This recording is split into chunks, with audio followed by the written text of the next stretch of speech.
Good day. This is the second part of our topic, conducting an IT audit or IT-based audit. If you can recall last time, we've discussed about the steps in the IT audit life cycle, as well as other things like the standards, the audit program, opinion, follow-up, and many more. So make sure to check that out. And now let's have the continuation of this particular chapter.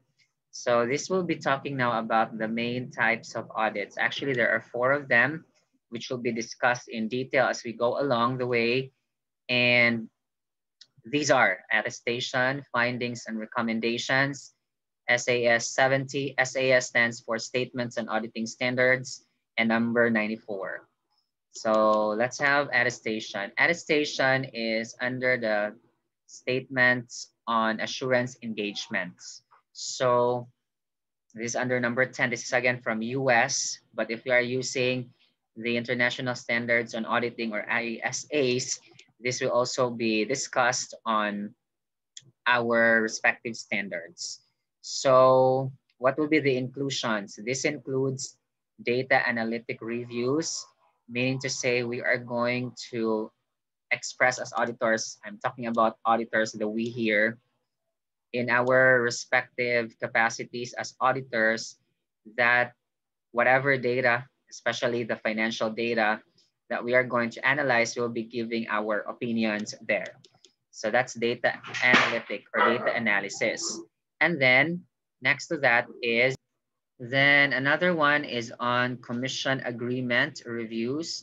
So if there are certain contracts as to the commissions, like the rates, then for how many years, the periods involved, like what specific royalties of certain products or services that are to be considered. So we are going to review if ever these agreements or covenants have been followed, express our opinions also. Then we also have the web trust and the sys trust. Web trust is actually discussed a bit in chapter 3 about IT risks and controls. I also recalled web trust in e-business risks because we are talking here about the reliabilities of the web pages or websites of our certain clients that are engaged online. So if they have like websites, how trusted these are and how protected whoever the prospective clients or clients there are, most especially if they're going to encode their certain like passwords about their certain cards, like ATM cards or credit cards. Are they protected in the process? Like what information that they include, are those being treated properly? Okay, so those things will be asked in the process. Systrust is on the system's reliability. So this is now on a certain client on a bigger scale. Web trust is just the web page. Systrust is more on the systems. Then another one, this is somehow like a highlight about financial projections. So just like feasibility study, wherein we are going to determine like how much would be the profit or loss, or how much would be the projected assets, liabilities and equities, cash flows, etc. So we are going to express also our opinions there about how these projections are actually made. Compliance reviews, like in terms of the applicable rulings, regulations, so how compliant they are, in which we're talking here about compliance with certain, again, laws, rules, or procedures or contracts. We're not talking just like we are now compiling our certain financial statements based on the standards. No, it's now more on the essence of the item based on certain benchmarks. So that's compliance. The benchmarks would be the applicable laws, regulations, and contracts. Then findings and recommendations. So we have here for consulting or advisory services wherein we really make recommendations in behalf of our clients. This would include about the systems. So systems would be group of certain units that would contribute to a certain goal, objective, or purpose. ERP, which includes all functional departments in the organization in terms of the implementation, security, database application, IT infrastructure, and improvements needed for our client. I think we know this already. Project management PM, about how do we manage course, from planning down to controlling of certain projects, especially with costly or capital intensive projects. Then IT internal audit services, where we talk about operations of IT specifically. Okay.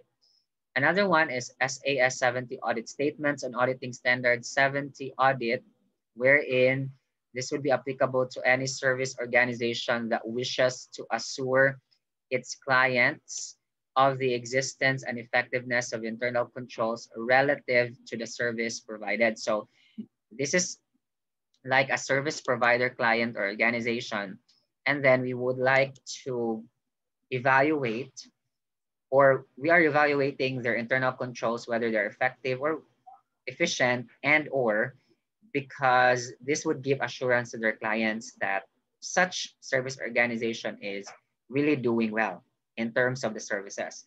And there are two types, type 1 and type 2. For type 1, we're just talking here about the walkthrough. So if we say walkthrough, we're just like comparing the inputs and the outputs. And by then, we would be able to determine if these particular internal controls present and the operations or whatever functionalities there are in terms of IT are operating effectively and efficiently. So it's like comparing input versus output. If we get the desired output, then we will be saying that the processes are effective and efficient. Walkthrough is like auditing around the computer, if you remember that particular phrase in chapter 1. Whereas for type 2, which is the detailed testing of controls around the service provided, this is now going really into digging into, delving into the internal controls present in the client or business. And we call this auditing through the computer, for us to be able to really determine if the internal controls are effective and efficient. Then we have to audit not only the input and the output, but also the processes involved. Next would be SAS 94. And this is a requirement for the auditor to consider how a client's IT processes affect internal control, evidential matter, and the assessment of control risk. So this is like financial statements audit, though it is more on the assessment. But on IT, because we are here on IT audit, so this is going to be more intensive on the IT controls and processes. Understand how transactions are initiated, so the origin, the process, and then the output through the information system. And understand how recurring and non-recurring journal entries are also like initiated to input stage, being processed, and we will get the input or output rather through the information system. So recurring meaning transactions that are repetitive, so how they are journalized, and those that are non-repetitive or non-usual in nature, we would say that. Then what are the components of SAS 94 audit? So this is going to be much more intensive on the sense that